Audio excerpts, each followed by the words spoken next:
Muy buenos días a todos. Agradecemos su asistencia a este ciclo de conferencias en la Biblioteca Jorge Gurría Lacroix de la Coordinación Nacional de Monumentos Históricos. Y bueno, agradecemos también a quien nos va a seguir posteriormente en la retransmisión que haremos por INA TV. Esta mañana tenemos a 4 ponentes, todos son miembros de esta Coordinación Nacional de Monumentos Históricos, y el tema que nos van a impartir se titula Zonas de Monumentos Históricos declaradas de 2019 a 2023. Y bueno, nuestros ponentes, inicio la presentación de la doctora Ruth Concepción García Fernández, subdirectora de Catálogo y Zonas de Monumentos de esta Coordinación Nacional.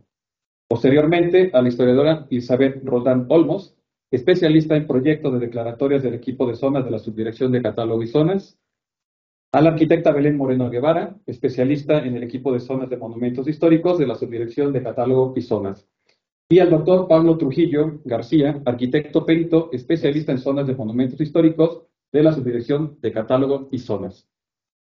Y bueno, sin más, le agradecemos su asistencia y por favor, si pueden empezar. Gracias. Gracias. Muchas gracias. Pues muy buenos días, muchas gracias por estar aquí con nosotros.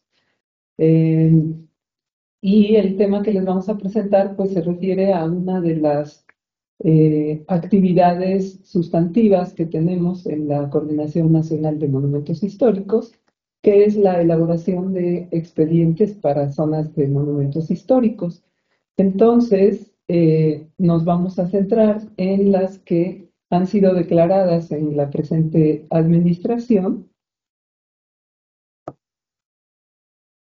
Aquí vamos a apreciar nada más de manera general, pues algunas fotos de estas zonas. Esta es en Fijosuco, que fue la que se declaró en 2019.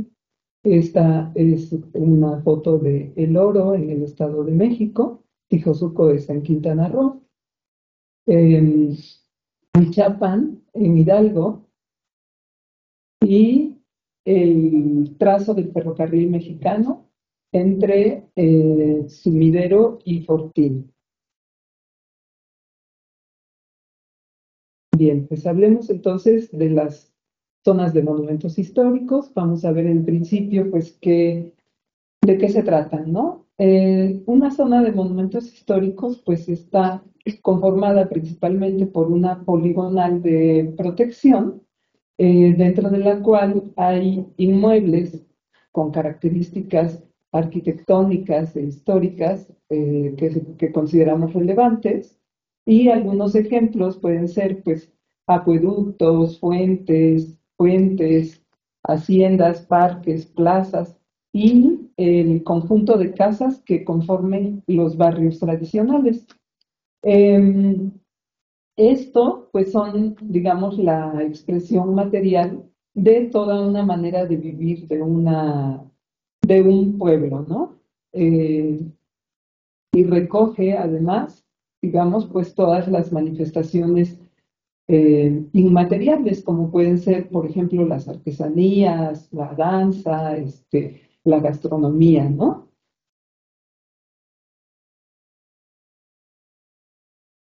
Ahora, ¿qué es lo que el Instituto Nacional de Antropología e Historia protege en las zonas de monumentos históricos? Pues las declaratorias de zonas de monumentos históricos reconocen los valores históricos y culturales de una localidad, que es un poco lo que les mencionaba al principio, y además permiten que sean protegidas pues legalmente, ¿no?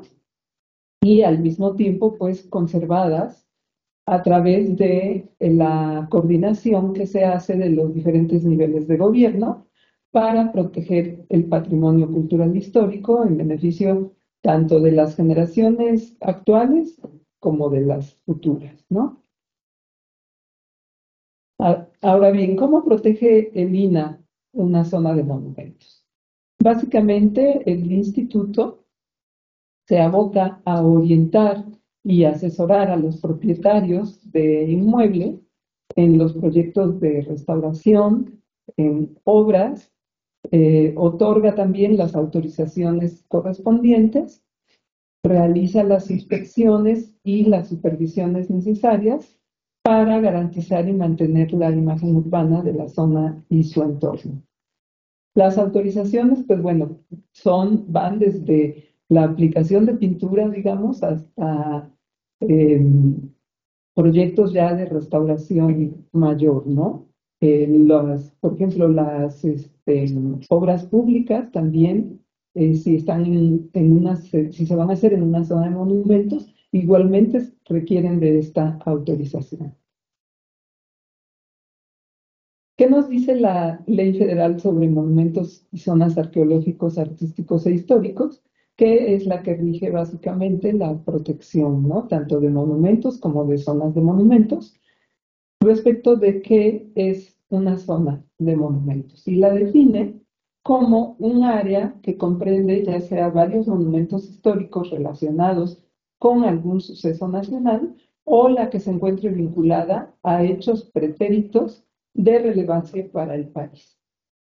Aquí vale mencionar que esos hechos pretéritos de relevancia para el país no tienen que estar vinculados a un inmueble específicamente, sino que se refieren a que hayan sucedido en esta zona, en esta área que vamos a proteger. Ahora, el artículo 5 de la ley se enfoca directamente en lo que son tanto los monumentos como las zonas de monumentos, y nos dice que hay de tres tipos, ¿no? Arqueológicos, artísticos, históricos y las zonas de monumentos, y que vamos a entender por ello a los que expresamente determina la ley o bien los que sean declarados, ¿no? Y esta declaratoria puede ser de oficio, es decir, que nosotros como instituto la iniciemos, o bien a petición de parte. El presidente de la República, pues, es quien expide o revoca las declaratorias y estas deben ser publicadas en el Diario Oficial de la Federación. Es decir, estamos hablando de una protección a nivel federal. Básicamente, en el periodo de 2014 a 2018 hubo modificaciones a la ley y les decía, el artículo 5 se aboca a las declaratorias. El 5 bis indica que es una modificación a la ley, y el TER también. El bis se refiere a los requisitos que se deben cumplir cuando se solicita una declaratoria a petición de parte, la cual puede ser para un monumento o para una zona de monumentos. Y el artículo 5 TER nos dice respecto de las zonas de monumentos que se pueden iniciar, como les comentaba anteriormente, de oficio o a petición de parte, conforme a un acuerdo que emite la Presidencia de la República, pero lo hace a través del director general cuando se trata de zonas de monumentos históricos, ¿no? Aquí dice del instituto competente porque en el caso de zonas de monumentos artísticos, pues los tiene que hacer el titular del INVAL. Y se tramita, pues, justo ante la Presidencia de la República. Le paso la voz a Pablo. Gracias.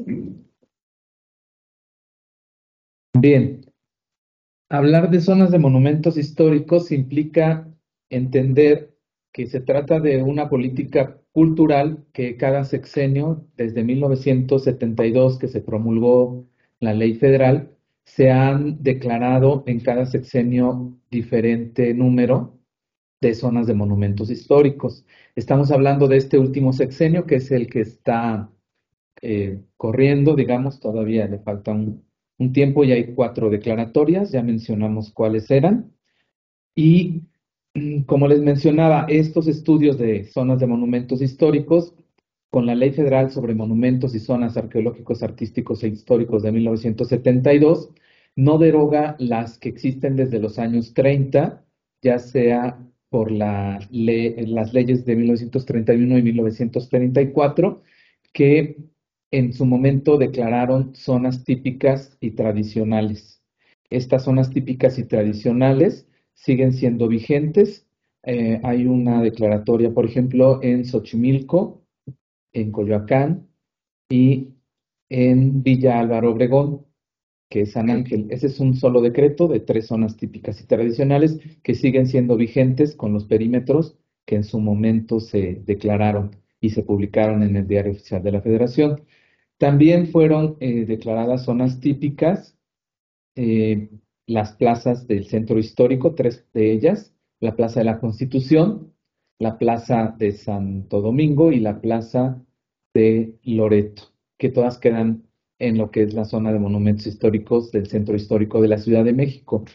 Y esto es importante mencionarlo porque como nada más fueron, digamos, estas 3 plazas y estos 3 lugares al sur de la Ciudad de México, en el entonces Distrito Federal, al momento que se expide la ley federal, ya se han dado declaratorias en prácticamente todo el territorio nacional. Ahorita vamos a ver en dónde están ubicadas.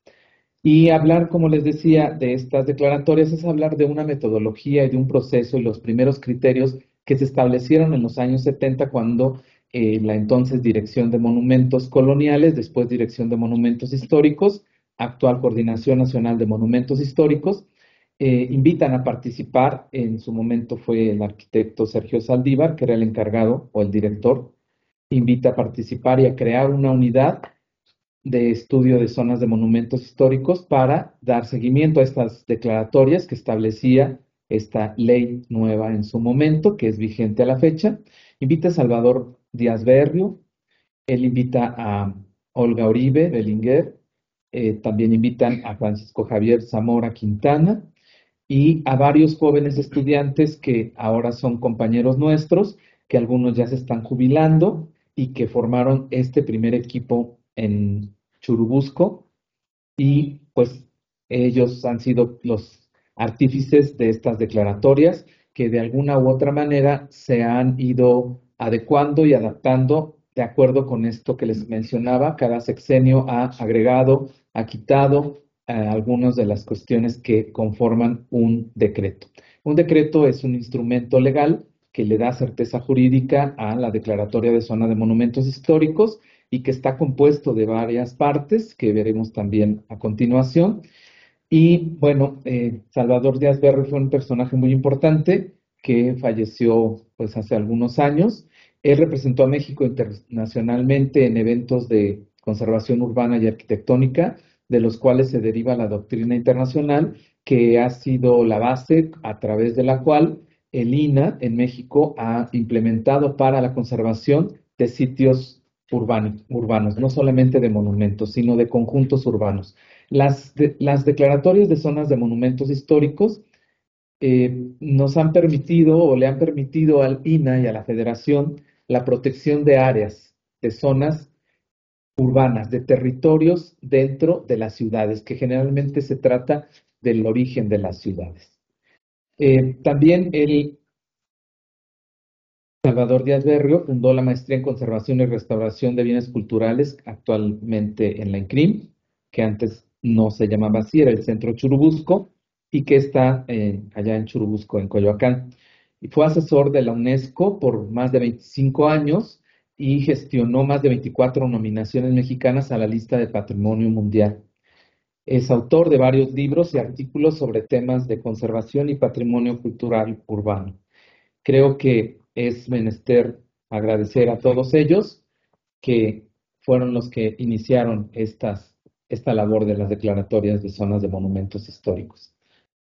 Por allá por 2008, 2010, siendo subdirector de Catálogo y Zonas, el arquitecto Jorge González Briceño solicitó a los centros INAH del país la posibilidad de enviar alguna lista de sitios que pudieran ser factibles de ser declarados zonas de monumentos históricos. Y se llegó a una lista de aproximadamente 255 sitios, quizá algunos con mayor historia o con acontecimientos de relevancia nacional, algunos con menos inmuebles, otros con más inmuebles, pero todos podrían ser factibles de ser declaratorias. En un estudio que hice, tenía que ver con estos sitios y de estos cuáles estaban declarados zonas de monumentos. Actualmente son 63 zonas de monumentos más 2 listados de monumentos históricos, es decir, estos 2 listados no tienen un perímetro o una poligonal de protección, pero tiene un listado de monumentos. Estos 2 sitios son Texcoco en el Estado de México y Tlayacapan en el Estado de Morelos. De todos estos sitios, algunos fueron nombrados pueblos mágicos. Actualmente todos sabemos que hay 177 pueblos mágicos y de estos pueblos mágicos, 28 tienen declaratoria de zona de monumentos, más Tlayacapan, que no es una zona, pero que tiene un decreto de monumentos históricos como listado de monumentos históricos o relación de monumentos históricos. De estos 177 pueblos mágicos, también 28 cuentan con el proyecto para ser declarados y esperemos que en un futuro o próximamente sean declarados. Como mencionaba la doctora Ruth, esta es una de las actividades sustantivas de la Coordinación Nacional de Monumentos Históricos y del INAH, que establece en la ley orgánica reformada en 1986 que una de las funciones del instituto es proponer al secretario de Cultura las declaratorias de zonas de monumentos arqueológicos e históricos y de restos paleontológicos, sin prejuicio de la facultad del Ejecutivo para expedirlas directamente. Todas las que han sido publicadas han sido expedidas por el Ejecutivo Federal. Las leyes que intervienen en un decreto han ido, como les digo, ajustándose y han ido variando, pero en general implica desde la Constitución Política de los Estados Unidos Mexicanos, la Ley Orgánica de la Administración Pública Federal, la Ley Federal sobre Monumentos y Zonas Arqueológicos, Artísticos e Históricos, la Ley Orgánica del INAH, la Ley General de Bienes Nacionales, la Ley de Planeación, la Ley de Ordenamiento Territorial y Urbano y el Reglamento de la Ley Federal, así como en los últimos decretos, en los últimos 3, se incluye también en la redacción, dentro de las consideraciones y fundamentaciones del decreto, a la Convención sobre la Protección del Patrimonio Cultural y Natural de la UNESCO, que también data de 1972 y fue ratificado por México en 1984, por lo cual queda equiparada esta convención digamos, con la Constitución y se aplica de alguna forma. Antes de estas últimas 3 declaratorias, ninguna mencionaba o incluía, ningún decreto incluía esta convención. ¿Quiénes firman estos decretos? También han sido diferentes los que han firmado, han sido titulares de diferentes secretarías. Actualmente los firma el secretario o la secretaria de Cultura, también el secretario de Desarrollo Agrario, Territorial y Urbano y obviamente el presidente de la República. Y veremos que también otros secretarios han firmado. Estas son las zonas de monumentos distribuidas en el territorio nacional. Los que pueden ver ustedes con color rojo son los estados que no tienen ninguna declaratoria. Cada vez son menos. Este año, o más bien este sexenio, se agregaron Tiozuco en Quintana Roo. Ya tiene el estado una zona de monumentos históricos declarada.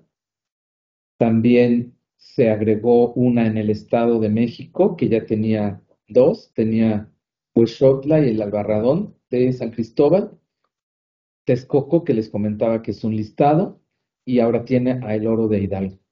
En el caso de Veracruz, es el estado con más declaratorias de zonas de monumentos en el país.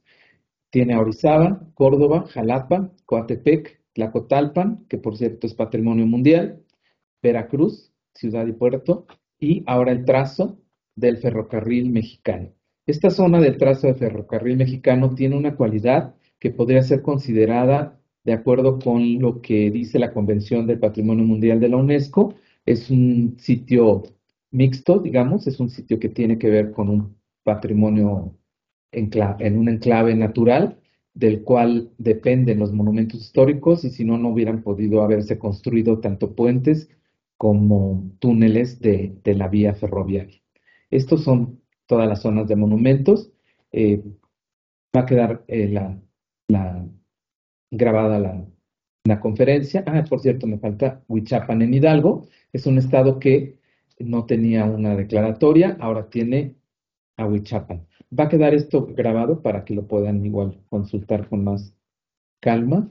Ahí están las 63 zonas declaradas a la fecha.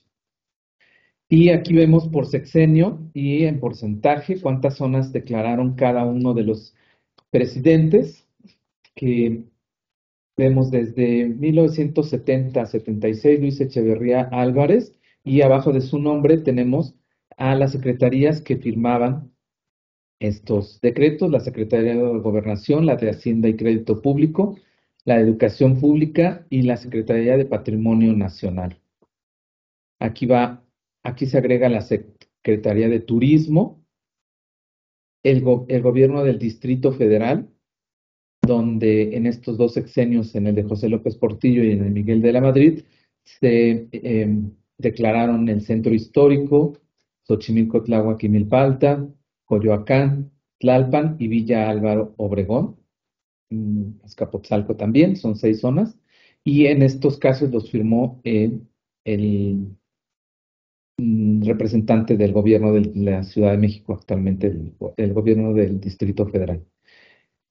A partir de Ernesto Zedillo, se deja de firmar la Sectur, como pueden ver, y en el sexenio de Ernesto Enrique Peña Nieto, eh, hubo varios cambios a la ley en 2015 y en 2018. Los cambios sustanciales 2015 fueron precisamente a los procedimientos para las declaratorias, que este procedimiento no existía, o por lo menos no estaba dentro de la ley, y que estas últimas declaratorias que se dan en el sexenio de Andrés Manuel López Obrador ya son 4, que todas siguen lo que especifica la ley en 2015. En 2018, las reformas que se hicieron a la ley tienen que ver con que antes decía que la Secretaría de Educación Pública debía hacer, etcétera, o el secretario de Educación Pública, y ahora es el secretario de Cultura a partir del 2018. Y aquí tenemos una idea de cómo fueron. ¿Se alcanza a ver un poco más? Luis Echeverría Álvarez, obviamente él expidió la ley y su reglamento en 72 y 75 respectivamente. Después declaró la primera zona de monumentos históricos, Izcateopan Guerrero, Oaxaca de Juárez.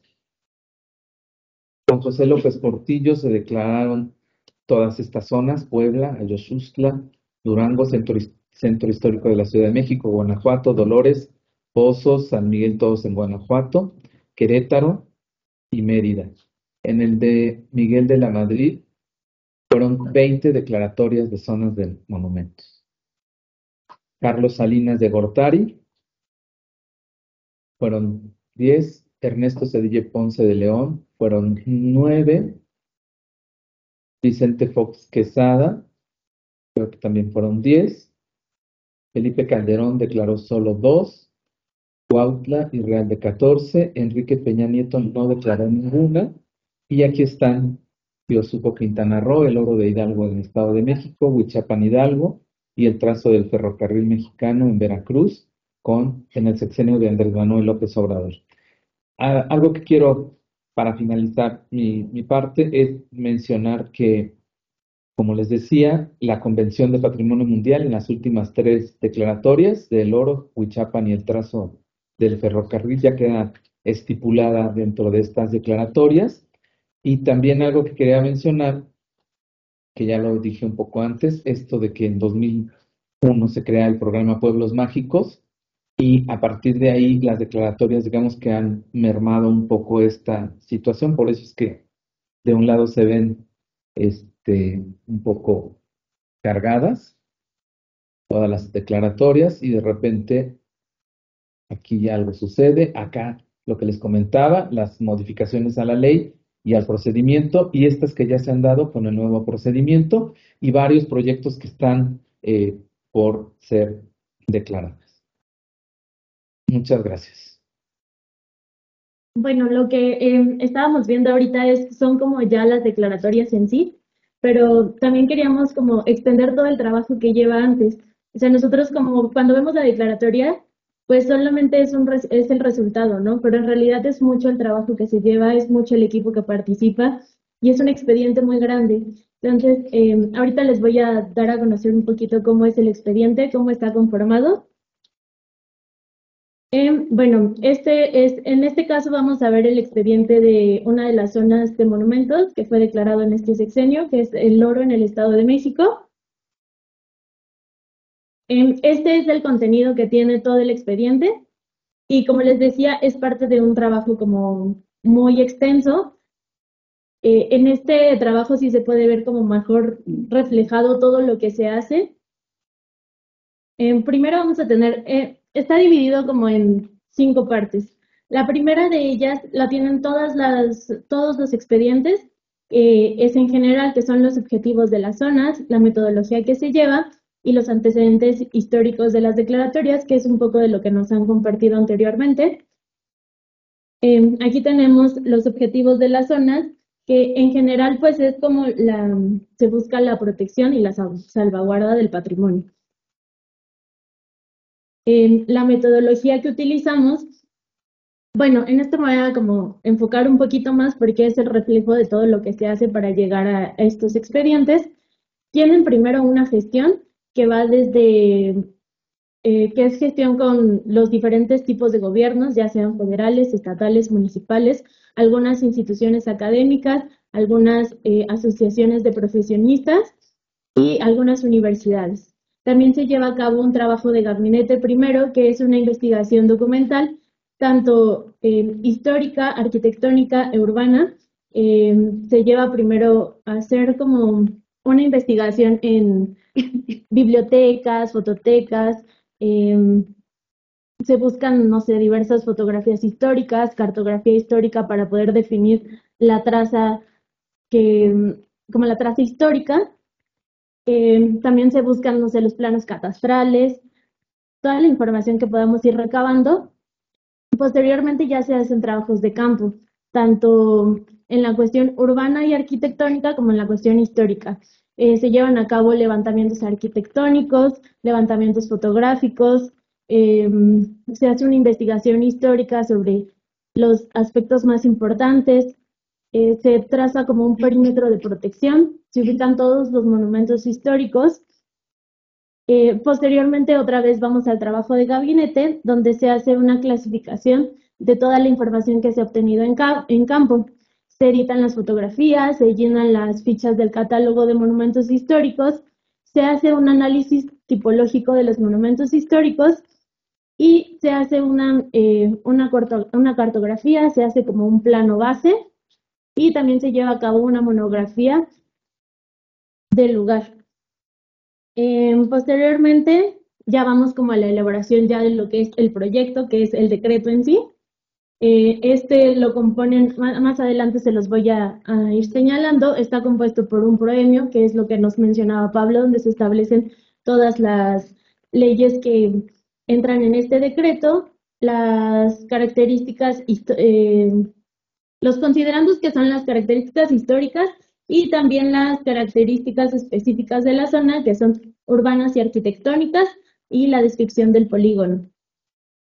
Ya después se lleva a cabo la elaboración del análisis de impacto regulatorio, que esto es a través de la Dirección de Apoyo Técnico y la Subdirección, hacen todos los trámites para llevarlo esto ante la Comisión Nacional de Mejora Regulatoria. Y bueno, ya entramos en los antecedentes históricos, que es lo que ya nos dio a conocer un poco Pablo, cuáles son los antecedentes de la zona y ya esto en específico, ya cada zona ya tiene su parte específica, ¿no? Primero va la localización geográfica. Esta está incluida por una información geográfica general y tiene mapas de localización que van de lo general a lo particular. Tienen la ubicación regional, por ejemplo, del Estado de México. Aquí ya se enfoca en el municipio en específico y ya después podemos ver ya de la zona en sí. Posteriormente tenemos los antecedentes históricos generales, que esto es en realidad es una monografía del lugar. La monografía está compuesta por diferentes aspectos históricos, va desde la ubicación geográfica, la toponomía del lugar, los datos históricos relevantes desde la época prehispánica hasta nuestros días, los personajes históricos relevantes, los monumentos históricos. Esta es la monografía. Y posteriormente ya tenemos el proyecto del decreto. Lo incluimos siempre una parte con aparato crítico y otra sin aparato crítico. Y ahorita les voy a enseñar un poquito el por qué. Como la ley lo marca, es importante que la zona de monumentos tenga relevancia histórica nacional. Por eso es bien importante que se encuentre justificado cuál es la relevancia que tiene cierto sitio, si tuvo algún hecho histórico relevante o en la cuestión de la historia del país. Entonces, cuando nosotros cuando estamos haciendo la elaboración del decreto, es importante que quede bien justificado lo que nosotros estamos diciendo. Por ello, todas nuestras referencias debemos de señalarlas. En este caso, bueno, ahorita aquí pueden ver, tiene su aparato crítico y tiene las señalizaciones. Gracias. Tiene aquí pues las referencias, pero también dentro de nuestro decreto, de nuestro expediente, tenemos una parte donde tenemos nosotros las fuentes documentales que utilizamos. Esto para que quede bien justificado que todo lo que estamos diciendo pues es verdad y que tiene relevancia histórica. Entonces, cuando nosotros hacemos nuestro decreto, justificamos, por ejemplo, aquí como pueden ver, se ve que dice cita 2 y tiene de dónde la sacamos y justificando lo que nosotros estamos diciendo.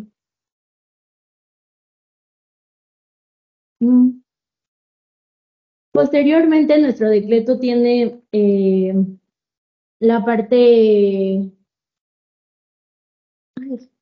la descripción la descripción general de la zona, la descripción urbana y arquitectónica, las características generales, se describe el perímetro que abarca la zona y el listado de monumentos que la comprende. Esto es lo que les comentaba de las fuentes. Aquí, como pueden ver, todas las fuentes que nosotros utilizamos, todas las citas, todas están referenciadas y están justificadas.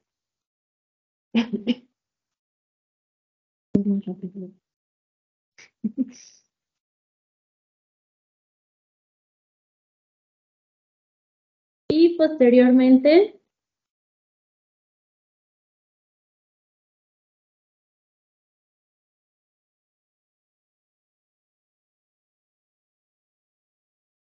bueno, cuenta con la bibliografía en general, la relación de monumentos históricos que abarca el decreto, que en realidad es un inventario de los conjuntos e inmuebles catalogados. Este documento se obtiene desde la base del catálogo. En ella, pues, se pueden marcar todos los que están incluidos en el decreto.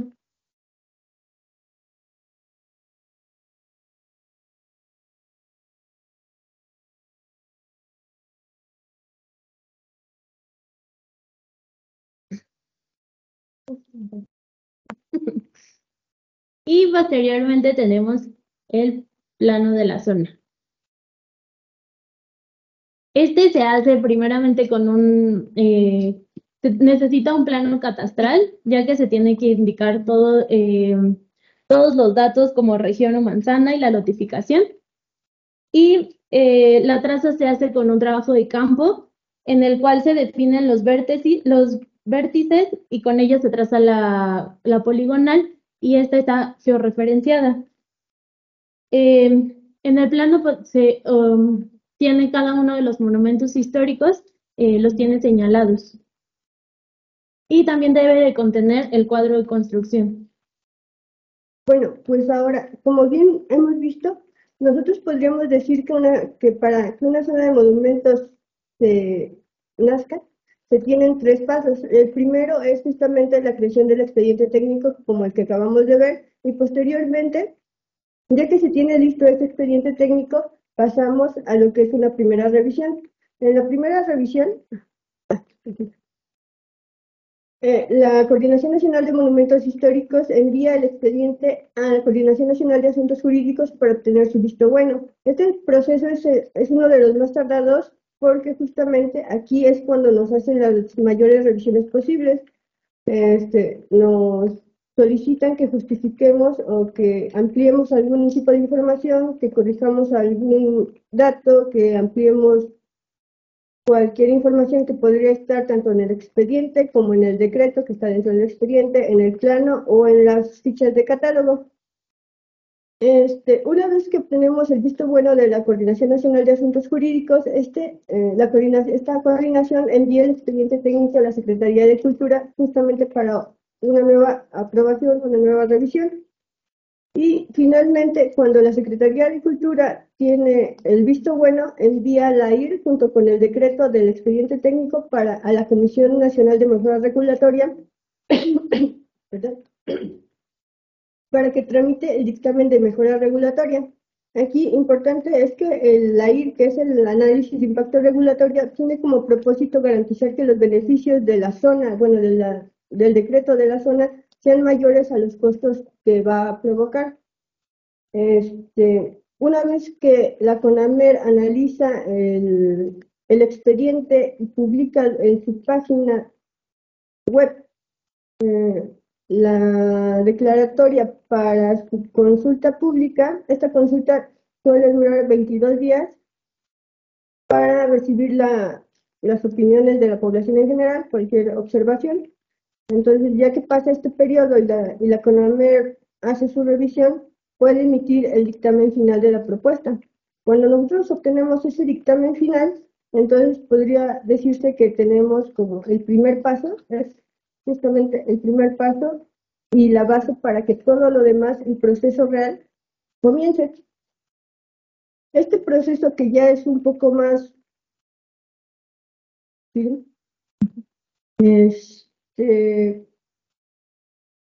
Inicia con la firma del acuerdo de inicio de procedimiento. Este acuerdo lo firma el director general y el titular de la Coordinación Nacional de Monumentos Históricos. Este acuerdo es un documento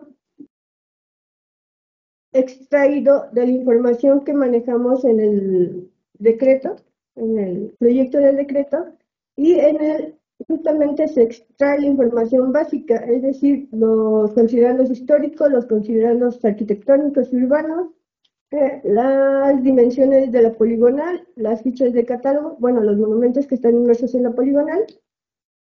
Y entonces aquí es cuando justamente se acuerda que dé inicio al procedimiento. Para este momento, el INAH ya tiene que contar con un convenio de colaboración con el Estado, el municipio o algún organismo o institución que se va a encargar del pago de las publicaciones. Esto de las publicaciones lo vamos a ver justamente, es el segundo paso. Estas publicaciones, como la doctora Ruth había mencionado, por ley tienen que publicarse, bueno, tienen que suceder durante 3 días consecutivos en un diario de mayor circulación nacional, uno local y en el diario oficial de la Federación. Lo que se publica en estos días es el resumen del acuerdo de inicio de procedimiento, que es justamente el que veíamos arriba. Solo que el resumen es como su nombre nos dice, un resumen de toda la parte más importante del decreto. Algo importante es que esta publicación debe suceder en los 10 días hábiles posteriores a la firma del acuerdo de inicio de procedimiento. y debe durar 3 días consecutivos.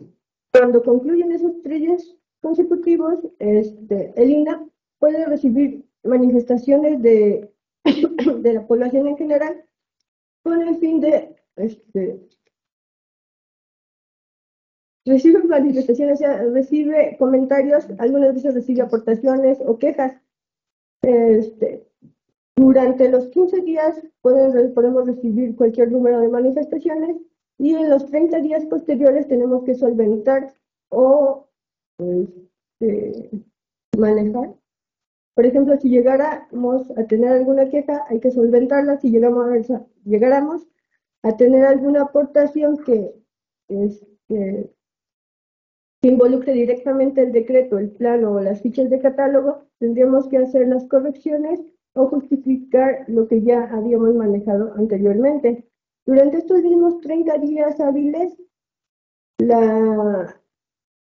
conformamos la carpeta del proyecto de zona de monumentos. Esta carpeta tiene que incluir el expediente técnico que ya habíamos visto, el dictamen final de la CONAMER, que fue nuestro primer paso, el acuerdo de inicio de procedimiento, el resumen de este acuerdo, las actas de publicaciones de los 3 diarios de los 3 días consecutivos y las publicaciones también tienen que contener las actas de estas publicaciones. Por ejemplo, al término de los 15 días, debemos de levantar un acta de hechos en el que aclaramos que se dio por terminado el periodo de consulta pública, en que se recibieron o no se recibieron manifestaciones por parte de la población. Si se recibieron, tenemos que levantar un acta de desahogo de pruebas y alegatos, en el que también manejamos los datos que recibimos y hacemos una respuesta directa a las personas que se están dirigiendo a estas manifestaciones pueden ser dirigidas tanto a la Coordinación Nacional de Monumentos Históricos como al Centro INAH del estado en el que se encuentra la zona de monumentos en cuestión. Bueno, ya que tenemos esta carpeta, solicitamos la firma de la opinión de precedencia del director general y se envía junto con 2 copias del expediente digital, bueno, de la carpeta digital y 2 en físico. Y todo esto se envía a la Coordinación Nacional de Asuntos Jurídicos.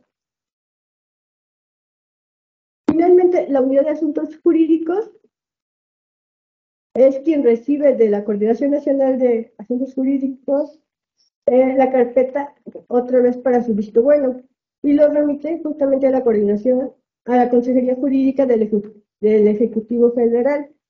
Durante todo este proceso es importante mencionar que trabajamos de la mano con la Coordinación Nacional de Asuntos Jurídicos para solventar todos los cambios, todas las dudas, todo el proceso, y hasta llegar a la Consejería Jurídica del Ejecutivo.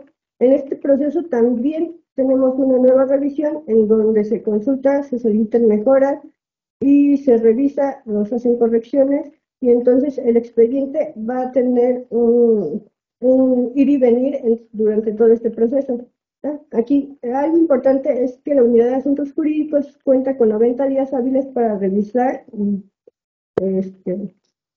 dar su visto bueno antes de pasarlo a la Consejería Jurídica del Ejecutivo. Y el Ejecutivo cuenta con 120 días hábiles para justamente también hacer su revisión, solicitar los cambios, solicitar mejoras y dar su visto bueno para que el presidente de la República pueda firmar el decreto o desechar el expediente. Eso nos da un total aproximado de 265 días hábiles en lo que se constituye todo el proceso a partir de la firma del acuerdo de inicio de procedimiento. Y todo este proceso está regulado por la Ley Federal de Monumentos y Zonas Arqueológicos, Artísticos e Históricos en los artículos 5º y 9º, principalmente 5º bis, 5º ter y 9º bis y 9º ter del reglamento. Y en el manual de procedimientos para el trámite de declaratorias a cargo del INAH. Y eso sería todo sobre el proceso. Agradecemos cada una de las intervenciones que hoy nos han compartido cada uno de los ponentes y sobre todo que nos permite conocer un panorama general de cuántas zonas declaradas hay en el país, cómo se conforma un expediente y sobre todo para llegar a emitir una declaratoria por el Poder Ejecutivo Federal. Nos abrimos un espacio para formular preguntas. ¿Quién quiere empezar? Yo sí. Adelante. En este proceso burocrático, jurídico burocrático de vistos buenos sobre algo que está, por ejemplo, en el caso del aeropuerto Felipe Ángeles, supongo que hicieron todo este procedimiento para lo que encontraron ahí, pero ahí en esa zona hubo, no sé en qué sexenio anterior, la construcción de unidades habitacionales donde se encontraron muchísimas piezas que no hayan cómo incorporarlas, puesto que es parte de la misma época antiquísima. Y lo tienen la población civil, la tienen por ahí las piezas que se van a perder obviamente porque las estuvo manejando un cubano que era militar, ex militar, y ya se fue a Estados Unidos y dejó todo ahí. Entonces, en caso de que se quisiera incorporar esas piezas al museo, bla, bla, bla, ¿qué procedimiento tendría que llevarse todo este proceso, verdad? Obviamente, ¿o cómo? A ver, si gusta alguien responder la pregunta, de favor. Bueno, es algo diferente, porque, bueno, por la misma ley establece que todos los monumentos arqueológicos, que son desde los tepalcates, digamos, o sea, trozos de piezas que encuentran hasta los sitios arqueológicos, todo es propiedad de la nación. Ahora, nosotros vemos que muchas veces hay piezas en manos de particulares. Eso no hay problema siempre y cuando se dé aviso al instituto. Y ya el instituto lo que hace es registrarlas, tener el control de en dónde es que están ubicadas esas piezas. Y bueno, también por ley, cada que se va a hacer algún desarrollo, sobre todo, digamos, en lugares en donde es previsible que haya vestigios arqueológicos, se tiene que bueno, solicitar la intervención o pedir la autorización de salvamento arqueológico. Entonces, allí, por ejemplo, quien tenga las piezas puede acudir al centro INA, ya sea, no sé qué parte de la península sea, de Yucatán. No, Felipe Ángeles, perdón, aquí en sí. Bueno, allí sí hubo salvamento arqueológico hasta donde tengo entendido. Incluso pues está el museo que hicieron, ¿no? Pero es del trabajo que hicieron Los arqueólogos, sí. de este último periodo presidencial, pero de esta Cuando unidad hicieron nacional fue anterior la unidad. y la tenían por ahí los poblados. Está a Sí. punto de perderse todo eso. Sí, pues sería necesario hacer ese registro. ¿Ante quién? ¿Cómo dice? ¿Ante quién? Es ante la Coordinación Nacional de Arqueología. ¿Y eso dónde está? ¿En San Jerónimo? Sí. Okay, pues, No recuerdo el número de Avenida San Jerónimo. Sí, en internet pueden Sí. gracias. Siguiente pregunta, ¿tendrán? Y no nos vamos a hacer nosotros. Bueno, se supone que ya hay un inventario de inmuebles y que van a estar dentro del Estado y bueno, de la declaratoria. ¿Qué sucedería cuando uno en ese trance de 265 días, en lo que se publica el interior, hay un inmueble que lo demuelen? ¿Qué pasa ahí? ¿Lo borran? ¿O está editado? ¿O la sección de monumentos históricos del Estado de México tendría que intervenir? O sea, ¿qué sucede en esos casos? Esperemos que Y es que, pasado. bueno, yo creo que depende de la etapa en que se encuentre, ¿no? El expediente. Digamos, si todavía no se inicia toda la gestión, pues sí se puede excluir del listado porque ya no existe. Obviamente tendrá que haber, si era monumento histórico, tendrá que haber el procedimiento sancionatorio, ¿no? O bueno, a lo mejor fue con autorización. Este, pero cuando supongamos estas que ya están declaradas, tienen un listado o incluso que pasa un tiempo entre la actualización que se hace del catálogo de inmuebles y la expedición de la declaratoria, pues ya se queda así y ya posteriormente en la ficha de catálogo se tendrá que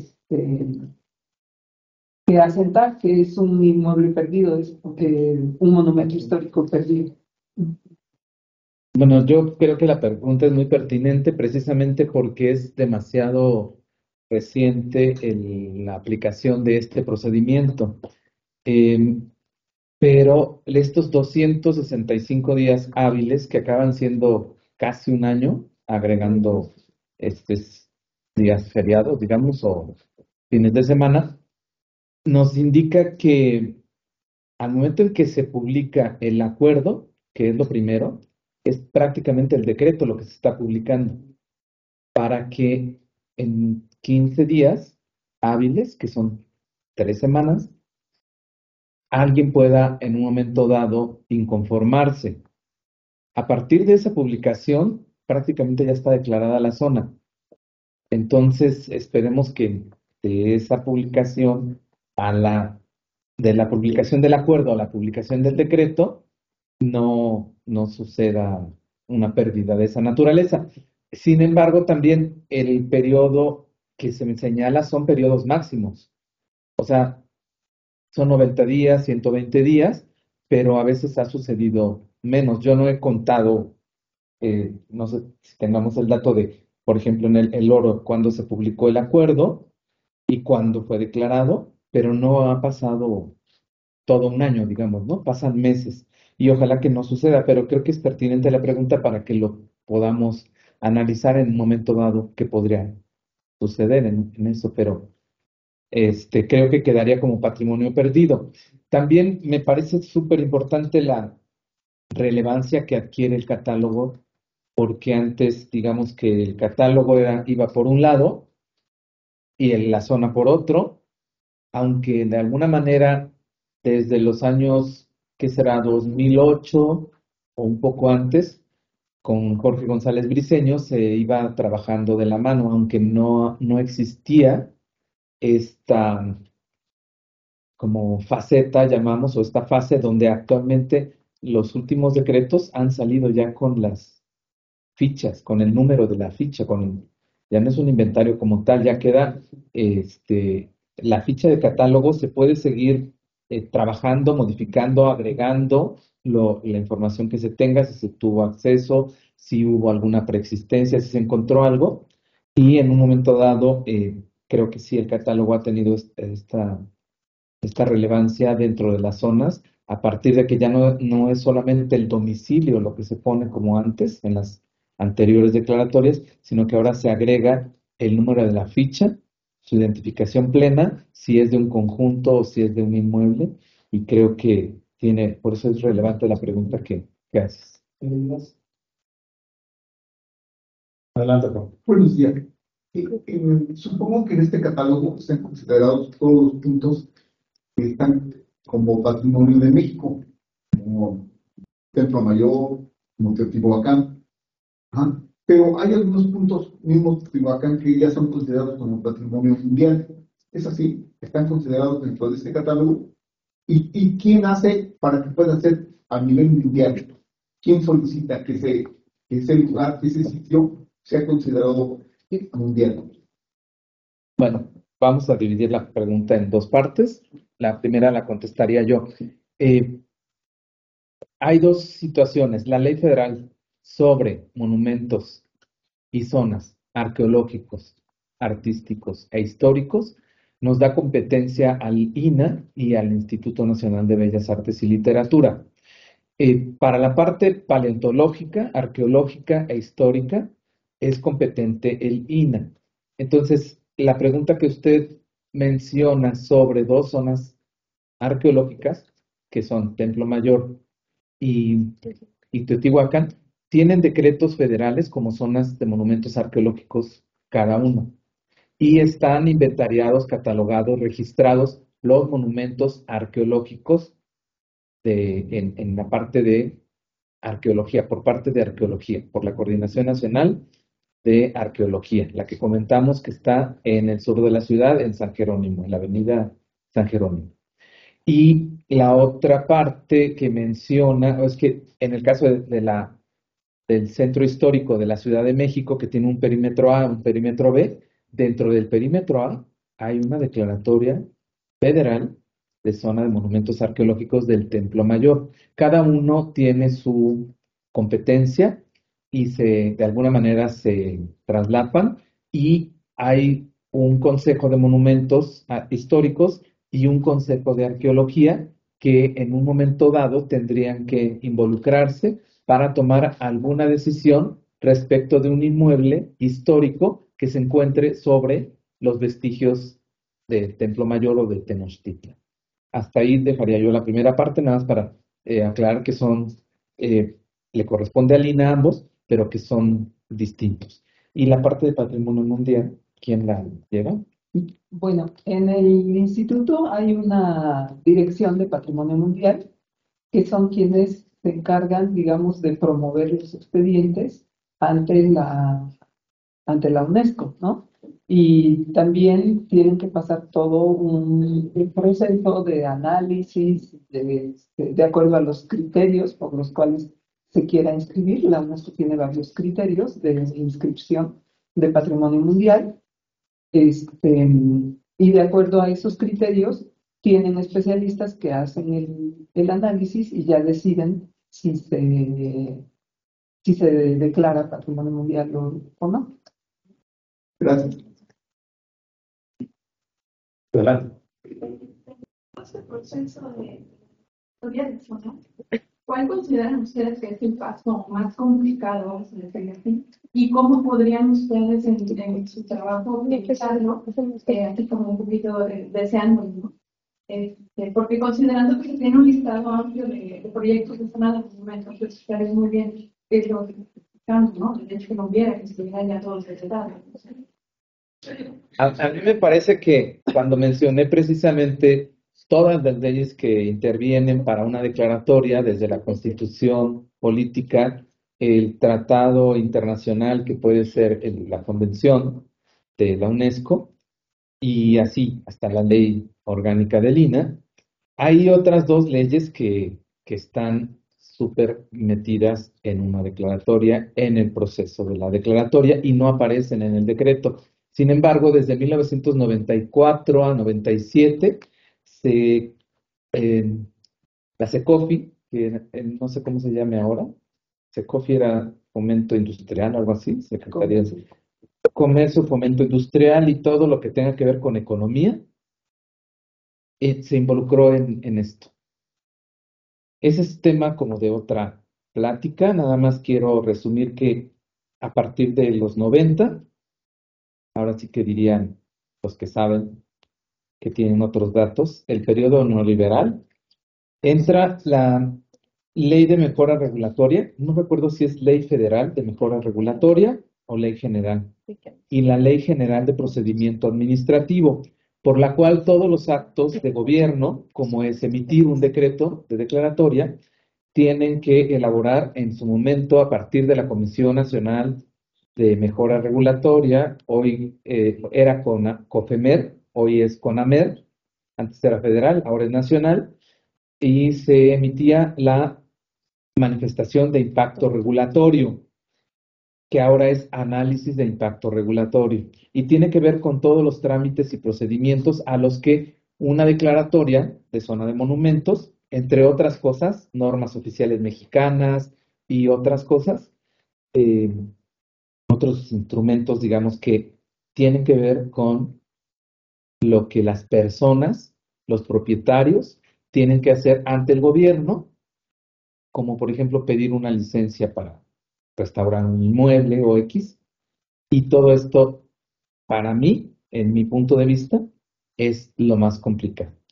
En un momento dado se tenía que pedir las anuencias, así es como les llamábamos, pero es pedirle al gobernador si está de acuerdo en que se declare una zona de monumentos que está en su territorio, también al presidente municipal. Y hay un caso específico que no puedo dejar de mencionar, que es Zacatecas. Todo el mundo creíamos que cuando Amalia García era gobernadora lo iba a hacer y lo supeditó a que lo hiciera el gobierno municipal, que era de otra extracción política, y entonces, pues, Zacatecas sigue sin ser declarada zona de monumentos históricos. El proyecto va muy avanzado, esperemos que salga, pero bueno, así como ese, hay otros, ¿no? Actualmente ya no es requisito que el gobernador o gobernadora estén de acuerdo. Simplemente en el análisis de impacto regulatorio se hace una consulta pública, que eso es lo más importante. La consulta pública la hemos hecho de alguna u otra forma, siempre con ayuda y con apoyo de los gobiernos municipales, que han sido muchas veces el motor más interesado y que ha facilitado la parte económica, los convenios de colaboración para publicaciones, para levantamientos de parte con los instrumentos más avanzados para las poligonales, etcétera. Creo que ya estoy yéndome a la parte que más me gusta, donde todo el mundo converge y todos estamos de acuerdo y todo sale sobre ruedas, pero la parte que me parece a mí más complicada es desde los años 90, la parte que tiene que ver con economía y procedimiento administrativo, que son leyes que no aparecen en los decretos, pero que de alguna manera influyen o afectan a las declaratorias. Bueno, para complementar, yo creo que también uno de los principales problemas es la interpretación que cada instancia tiene de lo que es expedir la declaratoria, ¿no? La misma CONAMER, por ejemplo, digamos que nos tocó el cambio de administración, entonces te piden hacer las cosas de una manera y con el cambio las tienes que hacer de otra, ¿no? Entonces tienes como que reaprender la interpretación que hace la dependencia o la misma consejería jurídica, por ejemplo. Se estaban trabajando simultáneamente Huichapan y El Oro, entonces eran personas distintas las que analizaban uno y analizaban otro, y nos dieron a conocer las observaciones y no había una coincidencia, entonces decíamos nosotros, pues, ¿cómo vamos a hacer? ¿Como este caso o como el otro? Entonces fue motivo de reuniones y esto para que hubiera una visión única de la consejería y de acuerdo a eso nosotros poder hacer pues ya, digamos, tener como los lineamientos de cómo presentar la información, ¿no? Porque a fin de cuentas la información es muchas veces son cuestiones de forma, ¿no? Y pues bueno, yo creo que otro obstáculo también es el encontrar la bibliografía necesaria o las fuentes necesarias con que indubitablemente tú argumentes o fundamentes tu declaratoria, ¿no? Porque también si por ejemplo, si la Secretaría de Cultura o la Consejería Jurídica de Presidencia piensan que no está suficientemente sustentado, pues te la retachan, ¿no? Entonces, esa es otra de las complicaciones también. Yo también quisiera agregar también la cuestión de los tiempos. Para que se declare, bueno, esto en lo que se hace todo el proceso, pues pueden pasar años en lo que en lo que se lleva un proyecto. Entonces, como lo comenta la doctora, estamos trabajando algo y cambia la administración y algo que tú ya tienes trabajado de pronto cambia totalmente, tenemos que adecuarlo. Entonces, creo que como son expedientes, bueno, son trabajos muy largos, creo que es también como un inconveniente de que pues hay cambios y a cada ratito tienes que estar cambiando todo el expediente. ¿Alguien más? Bueno, si no hay más preguntas, agradecemos en orden de cómo fueron presentadas sus ponencias a la doctora Ruth Concepción, al doctor Pablo Trujillo, gracias, a la historiadora Isabel Roldán y a la arquitecta Belén Moreno. Para lo cual les pido un aplauso.